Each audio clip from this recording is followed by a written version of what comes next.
Saat ini, Amerika dan Tiongkok punya masalah dalam negeri yang rumit dan keduanya punya masalah luar negeri yang meruncing juga rumit. Kita tahu banyak yang tidak peduli dengan berita luar negeri termasuk pemerintahnya. Lemah sekali strategi luar negerinya saat ini dan tidak ada tindakan antisipatif atas apapun. Tapi New Mind tetap fokus di semua sendi bernegara termasuk kebijakan luar negeri.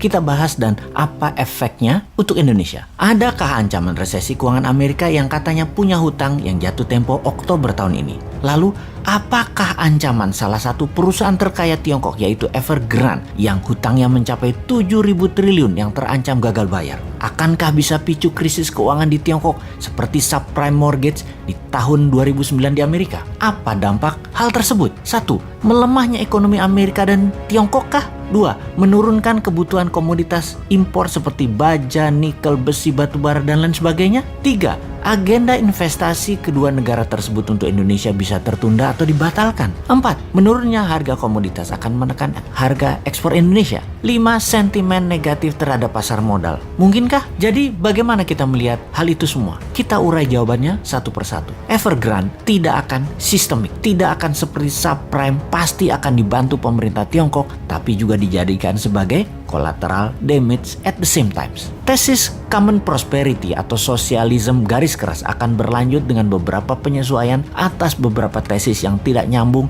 dengan tujuan jangka panjang Tiongkok. Salah satunya kripto yang sudah mulai dilarang di Tiongkok selain mengambil sebagian kekayaan orang kaya di Tiongkok. Capital flight sudah dan akan terus terjadi dari Tiongkok dan Hong Kong. Beneficiary-nya atau yang diuntungkan justru Singapura dan Malaysia. Ini yang di Asia Tenggara, bukan Indonesia. Di Singapura sudah sulit saat ini untuk cari Rolls Royce dan properti lux karena sudah diborong oleh orang Tiongkok dan orang Hong Kong yang hijrah. Mereka juga sudah banyak yang mendaftar untuk jadi PR atau permanent resident dan warga negara Singapura. Jadi kita detailkan untuk menjawab pertanyaan.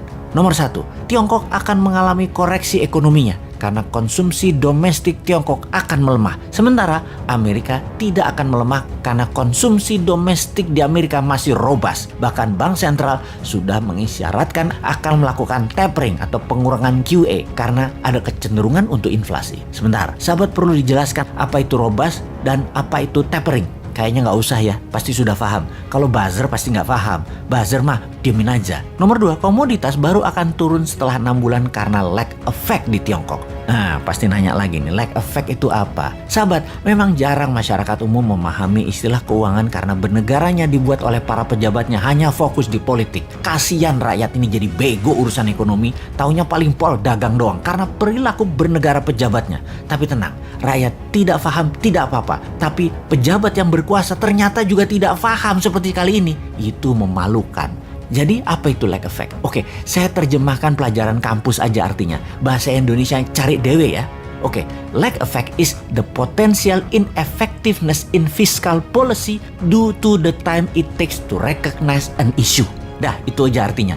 Cari sendiri ya artinya. Kita lanjut. Nomor 3, capital flight dari Tiongkok nggak akan ke Indonesia. Amerika dan Tiongkok telah melakukan QE masing-masing sebesar 5 triliun dolar. Amerika 4 triliun, Tiongkok 1 triliun dalam 20 bulan terakhir. Tapi nggak akan ada imbasnya ke Indonesia secara berarti. Pasti pada nanya lagi, QE itu apa? Wes, kali ini Bosman jadi orang belagu dah, sok berilmu. Niatnya cuma satu sih, nantang manusia yang katanya terbaik bidang ekonomi. Oke, QE itu adalah quantitative easing. Terjemahan bebasnya adalah printing money, wes. Paham ya? 4. Harga ekspor komoditas akan terkoreksi setelah 6 bulan dari saat ini, tapi akan bergerak hanya turun sedikit. 5. Pasar modal akan terkoreksi sedikit tapi akan terbang kembali. Dikarenakan uang beredar di Amerika, di Uni Eropa, di Jepang, di Tiongkok masih masif. Rasio M2 terhadap GDP masih jauh di atas 100%.